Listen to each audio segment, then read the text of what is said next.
जय गुरु जी, शुक्राना गुरु जी। संगत जी, आज है 1 जनवरी 2025 और हमारा नया साल आज से शुरू हो चुका है। तो आप सबको हैप्पी न्यू ईयर। गुरु जी हम सब की विशेष, हम सब का ख्याल रखें और हमेशा हमारे साथ अंग संग रहें, हमारी रक्षा करें, हमारे जितने भी ड्रीम्स हैं उन सबको पूरा करने की शक्ति दें, हम सब में बहुत सारा पेशेंस दें और हम सबको बहुत ज्यादा ब्लेस करें और ज्यादा से ज्यादा अपने सत्संग में और बड़े मंदिर में दर्शन के लिए बुलाते रहें। तो संगत जी, आज नए साल का पहला दिन है, तो आज हमारे पास जो दिव्य आभा हमारी गुरु जी की बुक है उस पे हम 102 पेज नंबर पे हैं और ये सत्संग हमारी आरती सिंगला आंटी का है जो कि स्वीडन से है। तो संगत जी, आज से हम स्टार्ट करते हैं। आई विश कि 30 डेज मुझे ये मौका मिले और हम सब हर दिन गुरु जी की ब्लेसिंग्स को सुनते रहें और सुनाते रहें। जय गुरु जी, शुक्राना गुरु जी। आज से हम शुरू करते हैं। तो हम बात करते हैं आरती सिंगला आंटी की जो कि स्वीडन से हैं। गुरु ब्रह्मा गुरु विष्णु गुरु देवो महेश्वरा गुरु साक्षात परम ब्रह्म तस्मै श्री गुरुवे नमः। गुरु जी से मिलने से पूर्व ईश्वर की दया और उसके प्राणी प्रेम में मेरा विश्वास सदा अस्थिर रहा था। गुरु कृपा का शब्दों में वर्णन करना अति कठिन कार्य है। जिस भांति परमात्मा प्रार्थनाओं का फल देते हैं, उसी प्रकार गुरु जी के सत्संगों में वक्ता और श्रोता दोनों को वरदान और असीम आनंद प्राप्त होता है। मैंने सुना है ईश्वर हमारे कर्मानुसार परिणाम देते हैं, किंतु मैंने गुरु जी को अपनी दिव्य ज्वाला में हमारे दुष्कर्मों को जलाते हुए देखा है।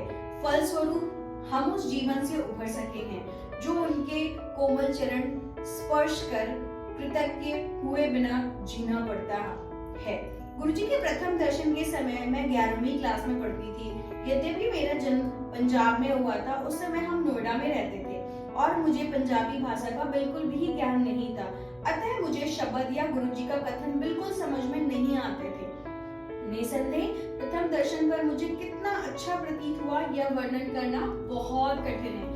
अपने विद्यालय के वार्षिकोत्सव पर जब मुझे स्वागत भाषण देना था, यद्यपि मैं सदा से यह करती आई थी, इस बार मुख्य अतिथि अति वरिष्ठ अधिकारी थे। मेरे उपसंहार पर हम सब उपस्थित गणों ने तालियों की गड़गड़ाहट से मेरी प्रशंसा करी। मंच से उतरते ही सबने मेरी सराहना करी और बधाई के पुल बांध दिए। शिक्षकों और सहपाठियों ने अचरज भरे चेहरे से मुझे बताया कि भाषण देते समय मुझ में परिवर्तन स्पष्ट झलक रहा था। उससे भी अधिक अचंभा तब हुआ जब मुख्य अतिथि का भाषण मेरे कहे हुए पर आधारित था। अंत में उन्होंने मेरे उपसंहार को महत्व देकर उससे ही अपना भाषण समाप्त किया। सबको यह आश्चर्यजनक प्रतीत हुआ, पर मुझे पता था कि गुरु जी की कृपा से ही यह संभव हो सका। वास्तव में मैं जैसे ही अपना भाषण मैंने करना प्रारंभ किया, मुझ में एक अद्भुत ऊर्जा का संचार होने लगा और मैं अपने शब्दों में उत्तेजना भर सकी। इसके अतिरिक्त मैंने अपने विद्यालय में अनेक बार गुरु जी के पुष्पों भरी सुगंध का अनुभव किया है। 12वीं कक्षा में पहुंचने पर अध्ययन का महत्व अत्यधिक हो चुका था। एक दिन प्रसाद देते समय गुरुजी ने मेरे विषय पूछे। मैंने उन्हें बताया कि मैं वाणिज्य की विद्यार्थी हूँ और पर उन्होंने अर्थशास्त्र पर प्रश्न कर दिए। उन्होंने मेरे से ऋण नियंत्रण पर प्रश्न पूछा तो उत्तर पता होने पर भी मेरी बुद्धि शून्य हो गई थी। यद्यपि उस समय मुझे कुछ समझ नहीं आया, आने वाले समय में मुझे पता चला कि गुरुजी ने क्या किया था। गुरुजी की चेतावनी से मैं इस विषय पर और ज्यादा ध्यान देने लगी थी। उसके बाद जो हुआ मैं उसके लिए तत्पर थी। वर्ष के उत्तरार्ध में हमारी अर्थशास्त्र की अध्यापिका चली गई और यह विषय स्वयं पढ़ना पड़ा। गुरुजी की सावधानी से मैं सतर्क हो गई थी और बिना किसी कठिनाई के मैंने इस विषय में 97% अंक प्राप्त किए। जैसे जैसे मेरी परीक्षाएं समीप आ रही थी, गुरुजी के पास दर्शन के लिए जाना कम हो गया।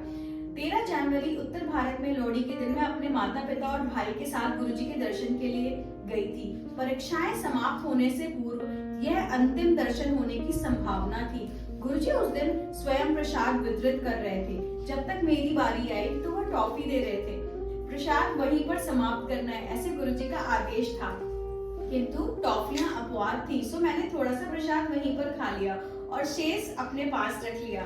मैं गुरुजी के पास आज्ञा लेने पहुंची, उनके चरण कमलों को स्पर्श करने चुकी। जब मैं उठ रही थी तो गुरुजी ने अपना एक चित्र निकाला और मुझे दिया। मैं अति हर्षित हो गई क्योंकि गुरुजी का चित्र तो अमूल्य है। गुरुजी ने उस रात क्या किया था, उन घटनाओं पर घर लौटते हुए चिंतन करने का अवसर मिला। उनके चित्र को मैं अपने हाथों में पकड़े हुए मुझे आभास हुआ कि उसमें गुरुजी की सुगंध आ रही है और यह परीक्षाएं समाप्त होने तक रही। मैं यह चित्र अपने साथ परीक्षा भवन लेके जाती थी। अंतिम परीक्षा समाप्त होते ही उसमें सुगंध आनी बंद हो गई, मानो गुरुजी ने अपने चित्र में परीक्षाओं के लिए ही विशेष धारा प्रवाहित कर रखी थी। उस रात घर पहुंचने पर जब मैंने बची हुई टॉफियां गिनी तो कुल 12 थी, प्रत्येक परीक्षा के लिए 2। गुरुजी के चित्र और इन टॉफियों के साथ मैंने अपनी परीक्षाएं पूर्ण करी। बहुत अच्छे अंकों से उत्तीर्ण होकर दिल्ली के सबसे अच्छे महाविद्यालयों में एक में प्रवेश पाने में मैं सफल रही।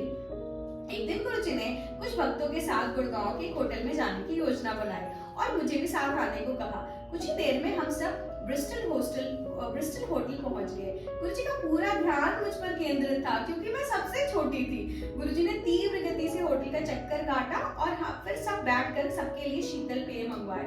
उसके साथ ही कुछ खाने का आहार आया और बाद में आइसक्रीम भी आई।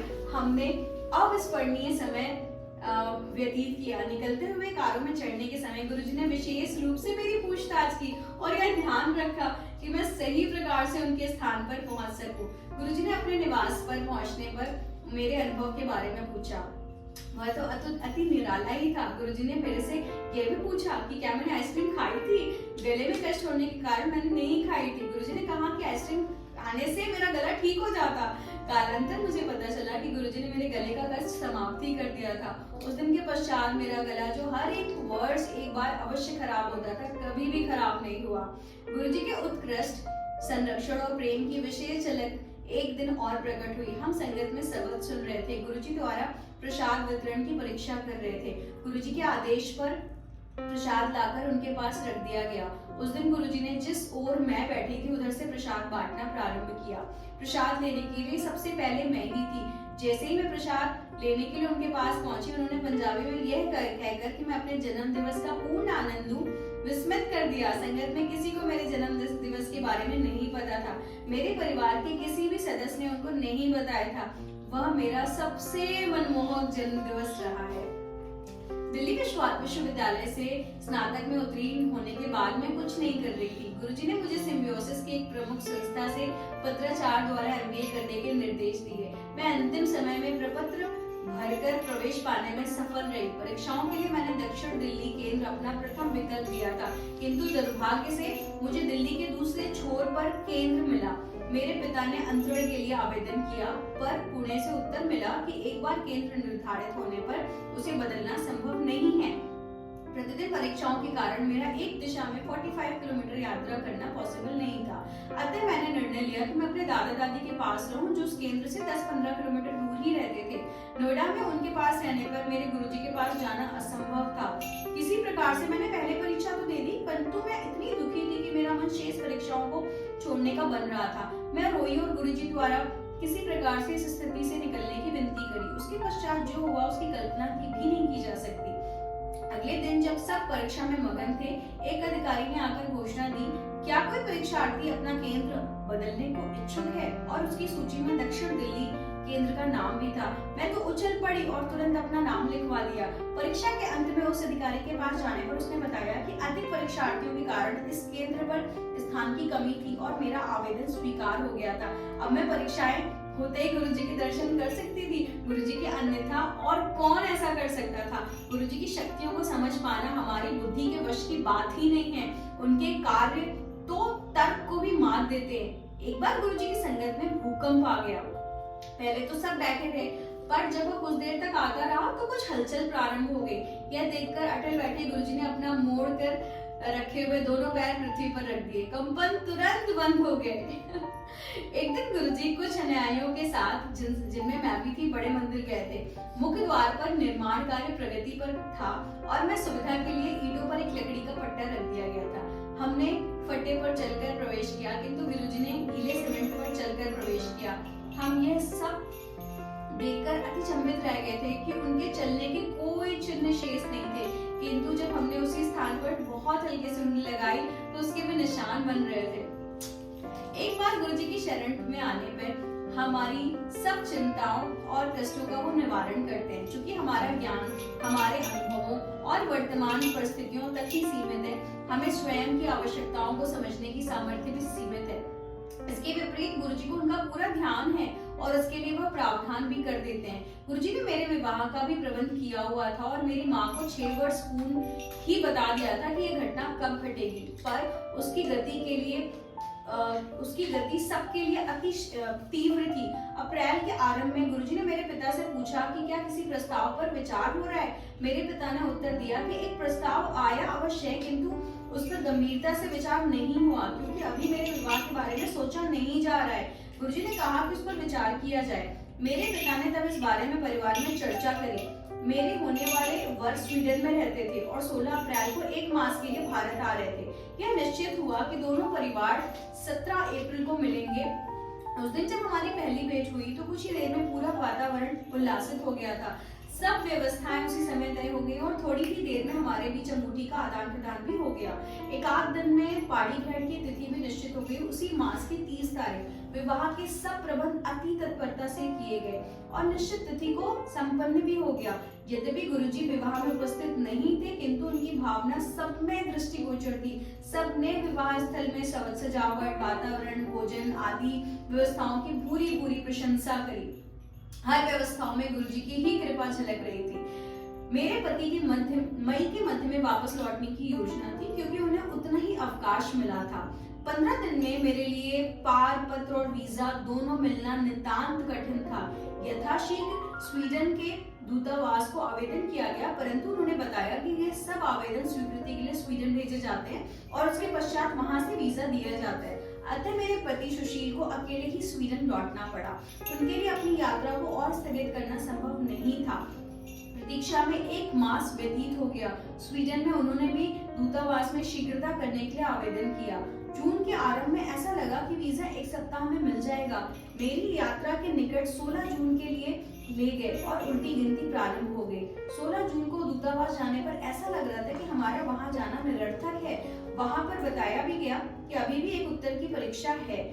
मैं निराश हो गई, क्योंकि इसका अर्थ था कि 1 सप्ताह का और विलंब। मैंने यह सूचना अपने पिता को दी और कुछ ही देर में पुनः प्रयास किया। वहां के अधिकारी ने जब मुझे मेरा वीजा दिया तो अति अचंभा हुआ। प्रसन्न होकर मैंने यह सूचना अपने पिता को दी। आश्चर्य की बात यह थी, उन्हें कोई अचरज ही नहीं हुआ। बाद में मेरे पिताजी ने मुझे बताया था कि गुरुजी ने मेरी सूचना से आने से 15 से 20 मिनट पहले ही उन्हें वीजा मिलने की बात से अवगत करा दिया था। मैं समझ गई थी कि उस दिन गुरुजी के हस्तक्षेप के बिना वीजा मिलना असंभव था।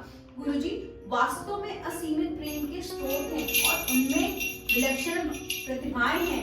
उन्हें कोई भौतिक अवरोध नहीं रोक सकते। वह त्रिकालदर्शी हैं और अपने अनुयायियों की पुकार पर सब सीमाएं पार कर सकते हैं। स्वीडन से 1 सप्ताह हमने पेरिस में बिताने का निर्णय लिया। वहां पर जब मैं आईफल टावर की पहली मंजिल पर थी तो मुझे अचानक गुरुजी की सुगंध का आभास हुआ। फोन पर मेरे पिता के साथ हुई अगली वार्ता में उन्होंने बताया कि गुरुजी मेरे बारे में पूछ रहे थे। उन्होंने इस वार्तालाप की तिथि और समय भी बताया।